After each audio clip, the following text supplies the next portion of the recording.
Hello everyone and welcome back to the channel. In today's session we are going to cover some more concept of atomic and molecular physics. So let's start with the concept of X-ray spectra. So see, what is X-ray spectra first of all? So X-ray spectra are patterns of X-ray light or you can say energy. Okay, ये basically आपका क्या होता है? These are the pattern. कि आपका क्या होगा?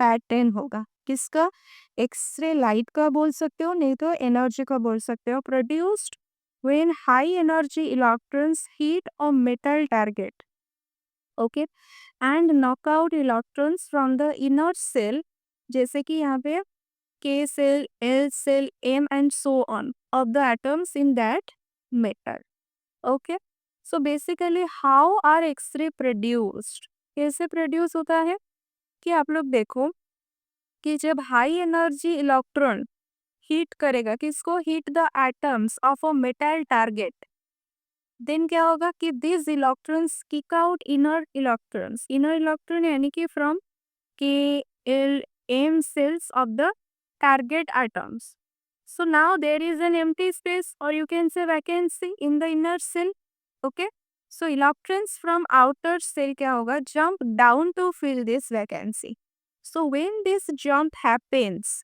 देख सकते हो आउटर से यहाँ पे वो जंप करेंगे तो जब वैकेंसी को फील करना चाहेंगे तभी क्या होगा कि energy is released as X ray photons की तरह रिलीज होगा so this energy gives sharp lines देगा in the x-ray spectrum okay so ऐसे करके आपका क्या होता है कि एक्सरे प्रोड्यूस होता है एक्सरे प्रोड्यूस होता है तो basically there are two types of x ray spectrum two types आपका एक्सरे स्पेक्ट्रम होता है दो तरह के एक आपका आएगा continuous spectrum and another one is आपका आ जाएगा क्या एक आपका आएगा एक मिनट एक आपका आ जाएगा कॉन्टिन्यूअस स्पेक्ट्रम यहाँ पे continuous spectrum and the second one is characteristic spectrum ठीक है कॉन्टिन्यूअस स्पेक्ट्रम में क्या होगा this spectrum produced when the high energy electrons slow down suddenly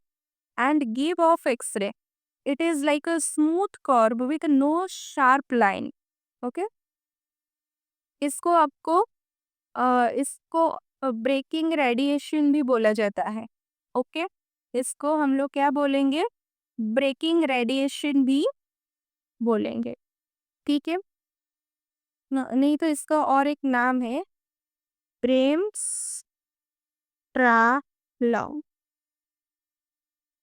okay ब्रेम्स ट्रालम radiation ठीक है सो दूसरा है that is the characteristic spectrum में क्या होगा कि it produced when an outer electron fills an inner shell vacancy जब फिल करेंगे इट गिव्स शार्प पीक और लाइंस और स्पेसिफिक एनर्जी लाइक यहाँ पे आप लोग देख सकते हो जैसे कि यहाँ पे है यहाँ पे जैसे कि ये आपका हो गया के अल्फा के बीटा के गामा के डेल्टा इस तरह से ठीक है so these lines are unique for each element like a fingerprint की तरह वो यूनिक रहता है ठीक है तो if an electron from M shell jumps from to K shell okay अगर एम सेल से के सेल को आएगा एम सेल से के सेल को आएगा then it emits a specific X ray called K line इसको हम बोलेंगे क्या के लाइन बोलेंगे ठीक है so this is all about your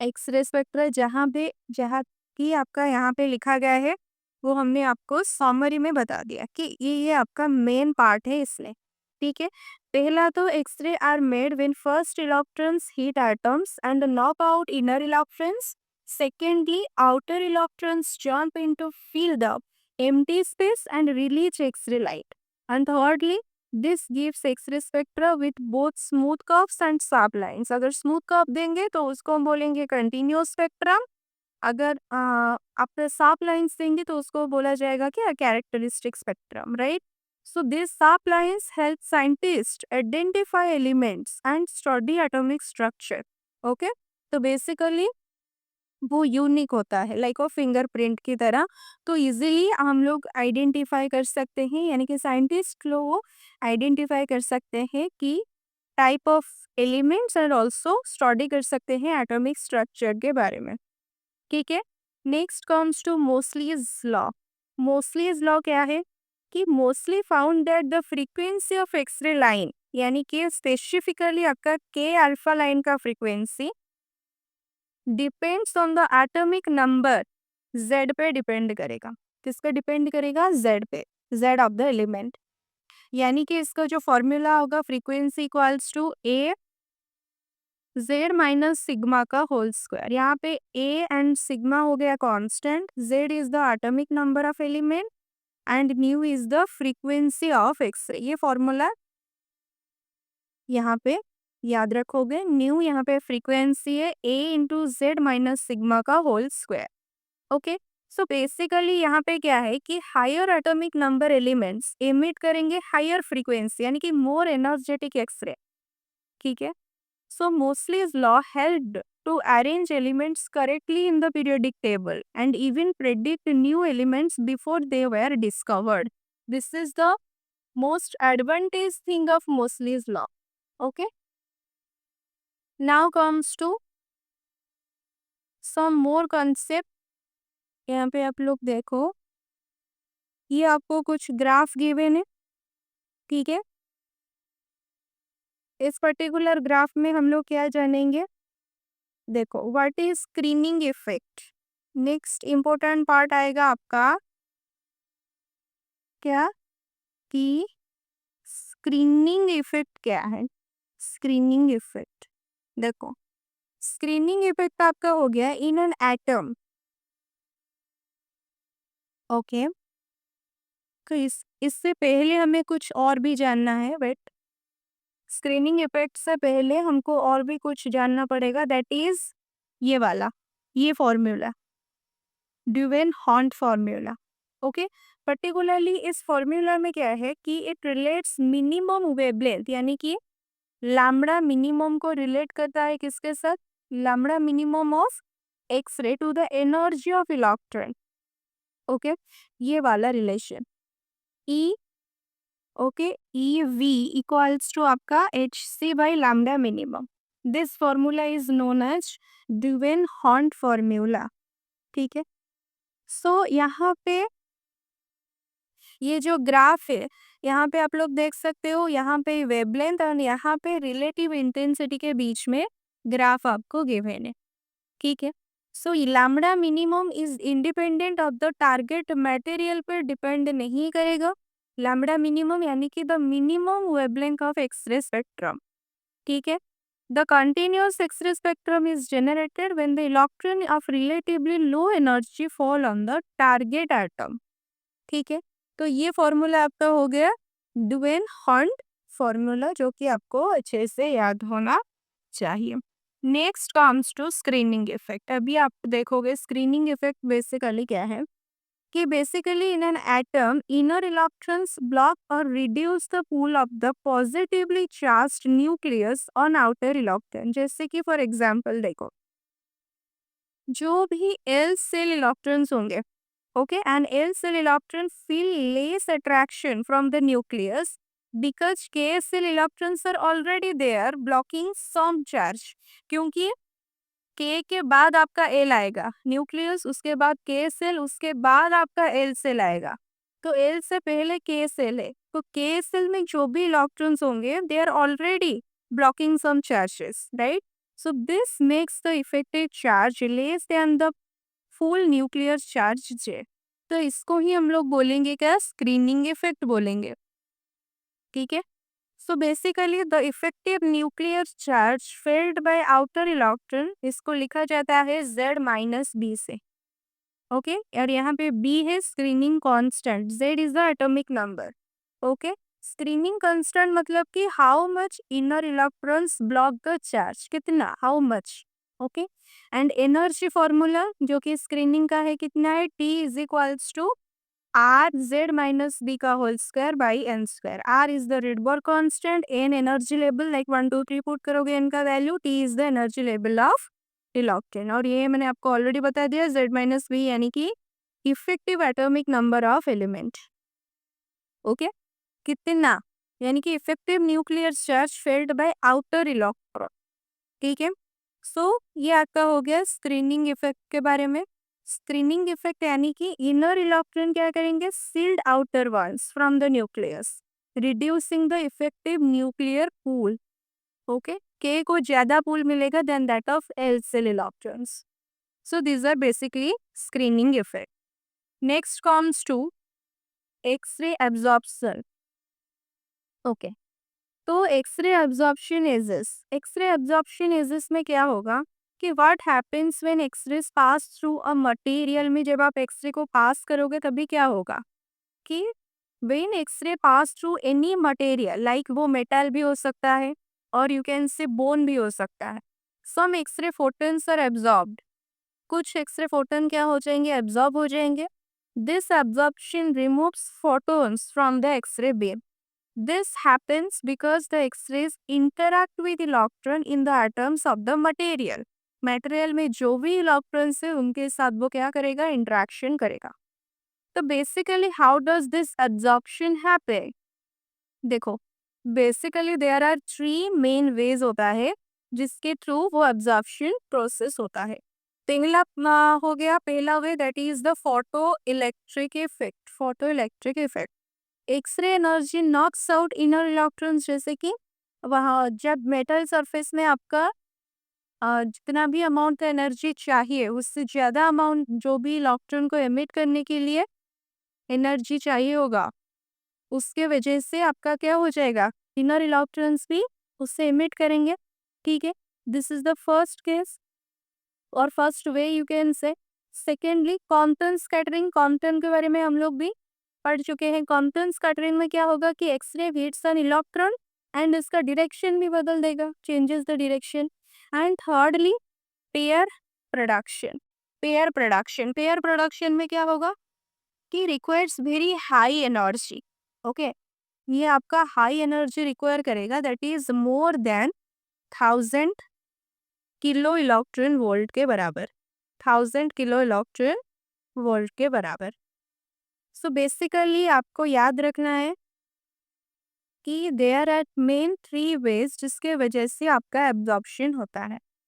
but for normal X ray engines, यानी कि 1 से आपका हो गया 100 के electron volt, kilo electron volt, this is the normal X ray engine. The photo electric effect is the most important process. Normal के लिए photo electric effect आपका हो गया मेन।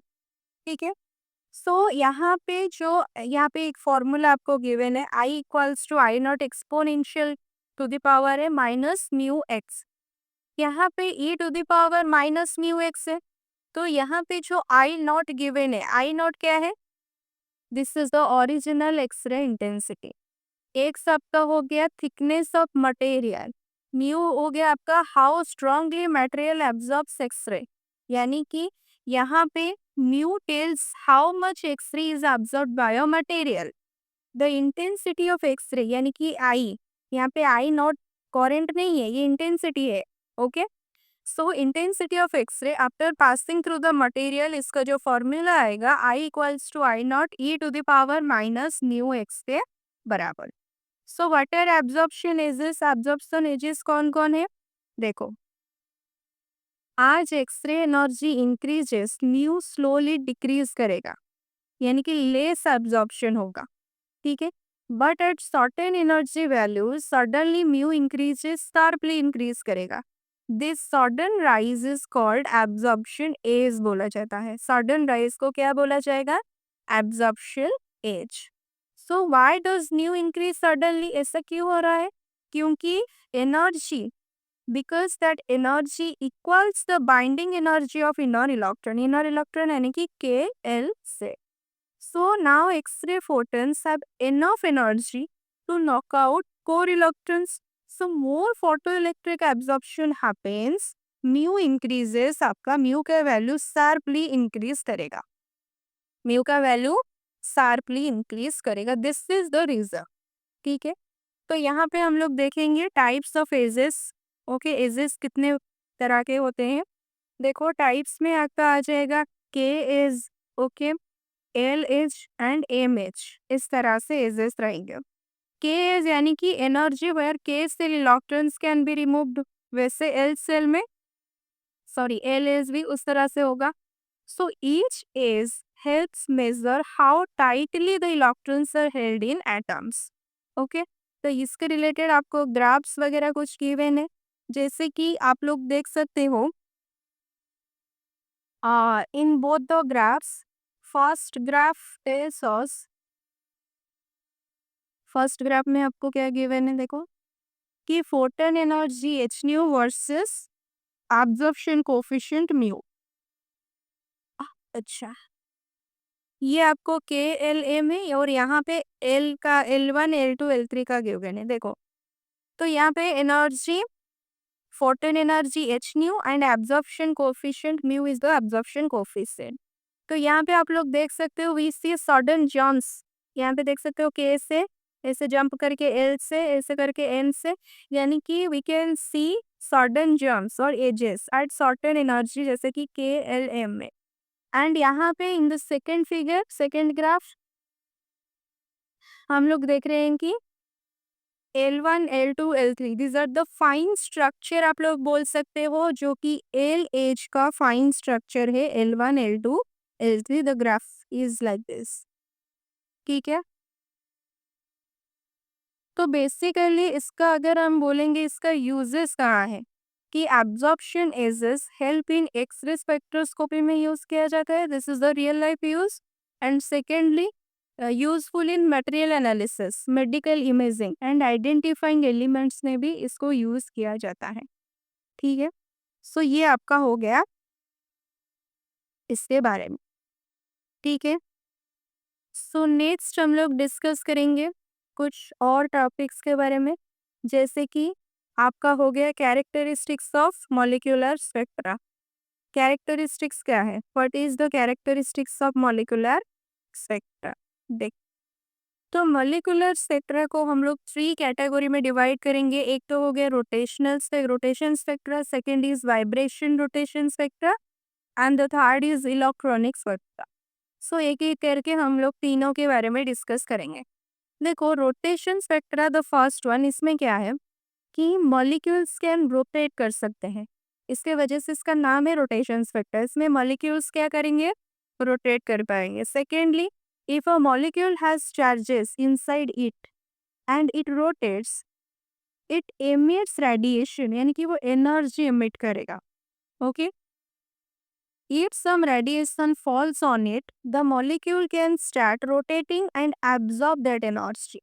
Okay, then क्या होगा कि the lines we see in this kind of spectrum are found in the far infrared region. far infrared यानी कि जो FIR region लिखा गया है, FIR means far infrared region। ठीक है, next comes to vibration rotation spectra. इसमें क्या होगा कि some molecules are very flexible and their atoms vibrate like they are on the springs. Springs में जैसे होते हैं ना, स्प्रिंग के ऊपर जो कोई भी चीज रखोगे वो वाइब्रेट करेगा। ठीक है, so this vibrations also give यानी कि एमिट एनर्जी और radiation. At the same time this molecules can also rotate भी कर सकते हैं, वाइब्रेट भी कर सकते हैं। ठीक है, so the combination of vibration plus rotation gives a fine structure to the spectrum, यानी कि many close lines हमें दिखाई देगा। So these lines are found in the किस रीजन में दिखाई देगा, इन IR रीजन यानी कि इंफ्रारेड रीजन में दिखाई देगा। ठीक है, last one is electronic spectra. Electronic spectra में क्या होगा, इस पर्टिकुलर में देखो इलेक्ट्रॉनिक स्पेक्ट्रा में आपका क्या होगा कि in this type the electrons inside the molecule jump between the energy levels में वो jump करेंगे, यानी कि these jumps emit or absorb visible or UV light. Okay, the rotation and vibration of the molecule also affect these electronic energy changes. The spectral lines appear in the visible and ultraviolet region में दिखाई देगा, visible and ultraviolet region में दिखाई देगा। ठीक है, rotation में सिर्फ और सिर्फ मॉलिक्यूल स्पिन करेंगे, रोटेट करेंगे, वाइब्रेशन रोटेशन में मॉलिक्यूल्स वाइब्रेट एंड स्पिन दोनों करेंगे, यानी कि रोटेट भी करेंगे। लेकिन इलेक्ट्रॉनिक में क्या होगा कि electrons jump levels with some spin और वाइब्रेशन। ठीक है, next comes to rotational spectra. Okay, rotational spectra में क्या होगा? रोटेशनल स्पेक्ट्रा में आप लोग देखो, जैसे कि आप लोग इमेजिन करो एक diatomic molecule like your HCl हो गया, नहीं तो O2 हो गया। These are diatomic molecule. It is made up of two atoms connected by a bond. दोनों के बीच में, यहाँ पे HCl के बीच में, यहाँ पे ऑक्सीजन ऑक्सीजन के बीच में बॉन्ड कनेक्ट होगा। ठीक है, this two atoms can rotate around their centre of mass के अराउंड रोटेट करेंगे, just like how a spinning fan has energy, a spinning molecule also has rotational energy. ठीक है, सो यहाँ पे आप लोग देख सकते हो, आपको कुछ डायग्राम वगैरह गिवन है। टू एटम्स विथ मासेस, एक का है M1 एंड दूसरा है M2, joined at a distance. इन दोनों के बीच का जो डिस्टेंस है वो R0 डिस्टेंस है। ठीक है, the molecule spins about the centre of mass, जो कि C is the centre of mass here. Okay, C के अराउंड वो क्या कर रहा है? अबाउट वो मॉलिक्यूल्स आपका स्पिन कर रहा है।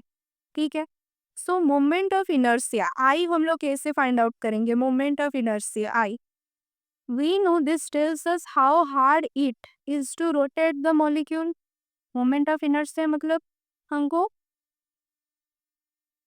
क्या बताता है? कि it tells us how hard it is to rotate the molecule. इसका जो फॉर्मूला होगा, आई इक्वल्स टू फॉर्मूला होगा म्यू R0 स्क्वायर, यानी कि म्यू यहाँ पे हो गया M1 M2 by M1 plus M2।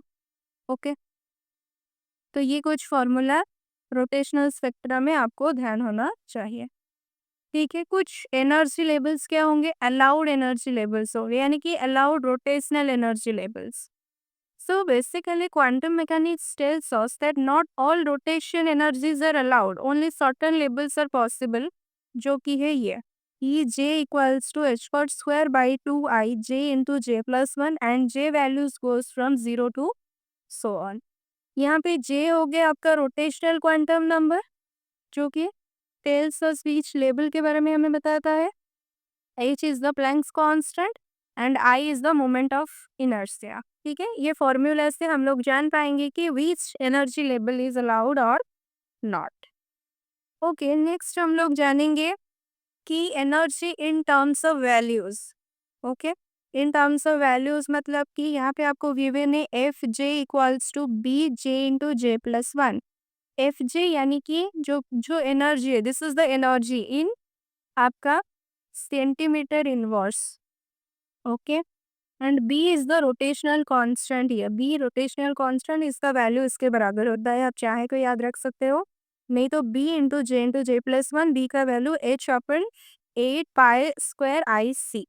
ठीक है, तो यहाँ पे आपको कुछ गिवन है, जैसे कि देखो हम लोग क्या करेंगे, J का वैल्यू एंड यहाँ पे आपका Fj का value in terms of B लिखा गया है। This is the value of Fj in terms of B and this is the value of J over here.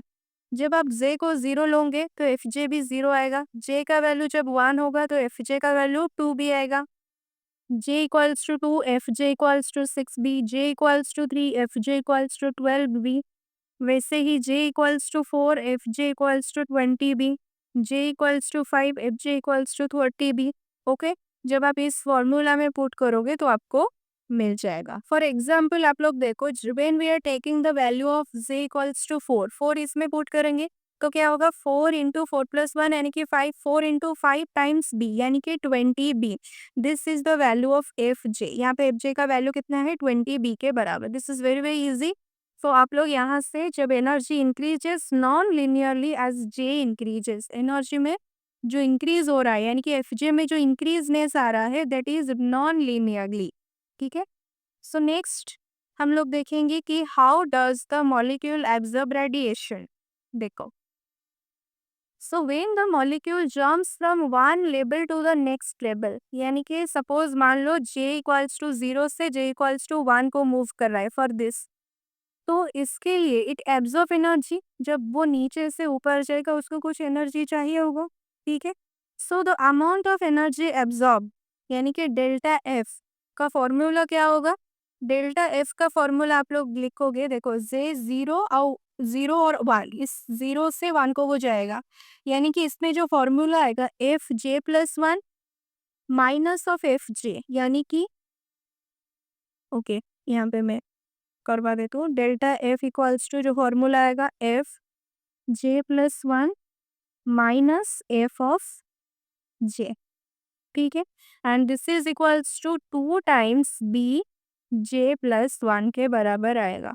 Okay, 2 times B J plus one के बराबर, यानी कि transition अगर आपका जे से जे प्लस वन को हो रहा है, यानी कि एक नीचे वाला लेवल से उसके जस्ट ऊपर वाला लेवल को हो रहा है नेबरिंग, तो उसका जो फॉर्मूला आएगा डेल्टा एफ इक्वल्स टू आपका हो जाएगा एफ जे प्लस वन। इसमें आप लोग पहले ऊपर वाले एनर्जी लेवल माइनस नीचे वाले करोगे, जो कि इसके साथ बराबर आएगा 2b जे प्लस वन के बराबर, ठीक है। यहाँ पे एक ट्रांजिशन आपको गिवन है, जीरो लेवल से वन लेवल को वो जा रहा है, नीचे जीरो लेवल से वो वन लेवल को जा रहा है, तो यहाँ पे एनर्जी डिफरेंस कितना आएगा 2b। और यूनिट हमने आपको पहले से बताया, एफ जे का यूनिट सेंटीमीटर इनवर्स होता है, ठीक है। तो यहाँ पे आप लोग 2b माइनस जीरो करोगे तो 2b centimetre inverse. Similarly transition from 1 to 2 it will be 1 to 2, 1 to 2 करोगे तो ये वाला 6 माइनस 2 करोगे that is 4b centimetre inverse. Similarly अगर ट्रांजिशन 2 से 3 होगा तो 6b सेंटीमीटर इनवर्स, 12 माइनस 6 करोगे और that is 6b centimetre inverse and so on. Okay. So what do we see in the spectrum? Next comes to what do we see in the spectrum? देखो, this absorption spectrum shows the lines at position, जैसे कि 2b हो गया, 4b हो गया, 6b हो गया, ऐसे करके करते 2b j प्लस वन, इस पोजिशन में हमको क्या दिखाई देगा? absorption spectrum. This is called rotational spectrum. Okay. So if the molecule goes from a higher to a lower level, higher से लोअर लेवल को अगर आता है तो इट एमिट्स रेडिएशन को वो एमिट करता है, ठीक है, and the emission spectrum will have the same lines, ठीक है। तो बेसिकली हमने रोटेशनल स्पेक्ट्रम में जो भी इम्पोर्टेंट पार्ट है that is two atoms spin around the centre gives rotational energy, only specific energy levels are allowed quantum jumps के through, energy levels go as z into z plus 1, absorbing radiation means jumping to higher j, ठीक है, and spectrum has lines at 2b 4b 6b and so on. These lines are found in the microwave region. कहाँ पे दिखाई देता है? Microwave region of the spectrum. So these are the main thing. इसको आपको याद रखना है, ठीक है। Next comes to Frank-Condon principle. So Frank-Condon principle में आपको this particular principle helps us to understand why some lines in a spectrum are bright, यानी कि बहुत intense होता है, and some are dim when a molecule absorbs or emit light, especially in vibrational electronic spectra में, ठीक है। So this principle हमें यही बताता है कि आपका कुछ कुछ लाइन क्या होता है स्पेक्ट्रम का कि बहुत ब्राइट होता है, बहुत इंटेंस होता है, एंड कुछ कुछ डीम होता है। क्यों ऐसे होता है, ठीक है। सो an electronic transition in a molecule happens so fast that the position of the nuclei do not change during it, ठीक है। सो व्हेन अ मॉलिक्यूल जब क्या करेगा, लाइट को एब्जॉर्ब करेगा, एब्जॉर्ब लाइट, तो क्या होगा कि electrons move from one energy level to another energy level को मूव कर सकते हैं जब वो क्या करेगा, एनर्जी को एब्जॉर्ब करेगा, ठीक है। So basically but this happens very quickly, in an instant में होता है। So during this time the nuclei यानी कि heavy parts of the atom, you know that is the nuclei, don't get time to move और adjust, यानी कि वो इतना जल्दी जल्दी में होता है ना, सो न्यूक्लियाई के पास टाइम नहीं होता है टू एडजस्ट इटसेल्फ और मूव, ओके। सो बेसिकली यहाँ पे जो इम्पोर्टेंट पार्ट है that is the vibrational motion. Vibrational motion stage almost the same during the electronic jump. So the electron moves up or down, but the distance between the atoms in the molecule doesn't change immediately. This leads to some transitions being more likely, यानी कि stronger lines, and some being less likely, जहाँ पे weaker lines हमें so दिखाई देता है. ठीक है. सो बेसिकली इसका यूजफुलनेस क्या है? Why is it useful? It helps us predict the pattern of lines, यानी कि intensity in a vibrational electronic spectrum. Okay. Some transitions will be more intense होता है क्योंकि electron jump matches well with a vibrational level. That's called a Franck Condon allowed transition, उसे बोला जाता है. उसे हम लोग बोलेंगे फ्रैंक कॉन्डन अलाउड ट्रांजिशन. ठीक है. तो ये कुछ था आपके फ्रैंक कॉन्डन प्रिंसिपल के बारे में. Next, Raman spectra. Okay, what is Raman spectra? Raman spectra क्या है? When a single colour light, जो जिसे मोनोक्रोमेटिक रेडिएशन बोलते हैं, single colour light passes through a transparent liquid. Okay, most of the light comes out unchanged. This is normal scattering. Okay, अगर उसमें कोई परिवर्तन नहीं हुआ तो उसको हम लोग बोलेंगे नॉर्मल स्कैटरिंग. लेकिन but a small part of the light gets scattered in a different way. It has a slightly different colour और frequency. This change in frequency में जो बदलाव आया is called the Raman effect. Okay. So the scattered light includes, उसके पास original frequency होगा यानी कि सेम एज इनकमिंग लाइट. कुछ हायर फ्रीक्वेंसी भी होगा, कुछ लोअर फ्रीक्वेंसी भी होगा. Okay. So this extra part is what we call Raman scattering and the full spectrum is called Raman spectra. Full को बोलेंगे रामन स्पेक्ट्रा, कुछ पार्ट को, एक्स्ट्रा पार्ट को क्या बोला जाएगा? रामन स्कैटरिंग. तो यहाँ पे रामन शिफ्ट का जो फॉर्मूला है दैट इज ये वाला, delta nu equals to nu I minus nu s. Nu I is the frequency of incoming light का frequency. Nu s frequency of scattered light का frequency. So nu I minus nu s जब करोगे तो आपको delta nu का value मिल जाएगा. ठीक है. So this shift tells us how much the frequency changed due to scattering के वजह से. Okay. Stokes line, anti Stokes line. Stokes line कब होगा? कि स्कैटर्ड लाइट लूजेस एनर्जी, यानी कि लोअर फ्रीक्वेंसी. यहाँ पे डेल्टा न्यू पॉजिटिव होगा, इसका वैल्यू पॉजिटिव आएगा स्ट्रोक्स में. एंटी स्ट्रोक में क्या होगा कि स्कैटर्ड लाइट गेन्स एनर्जी यानी कि हायर फ्रीक्वेंसी. यहाँ पे डेल्टा न्यू का वैल्यू नेगेटिव आएगा. ठीक है. So basically the molecules gains or loss energy during the scattering. This energy comes from or goes into the vibrational motion of the molecule. So Raman spectra helps us understand the vibrational energy levels of molecules. Okay. तो कुछ important point इसके बारे में हम लोग जानेंगे. जैसे कि आपका हो गया इसमें anti Stokes and Stokes line के लिए डेल्टा न्यू का वैल्यू कहाँ पे पॉजिटिव होगा, कहाँ पे नेगेटिव होगा. This is important. Okay. And इसमें रमन शिफ्ट आप लोग कैसे फाइंड आउट करते हैं, दिस इज ऑल्सो इम्पोर्टेंट. ठीक है. एंड किसको हम बोलेंगे रमन स्कैटरिंग किसको बोला जाएगा एंड नॉर्मल स्कैटरिंग किसको बोला जाएगा, तो इसको आप लोग एक बार अच्छे से रिवाइज करोगे. ठीक है. सो नेक्स्ट क्लास में हम लोग लेज़र पार्ट्स को स्टार्ट करेंगे, यहाँ से शुरू करेंगे, इसको कंटिन्यू करेंगे. So this is all for today. Thank you for watching.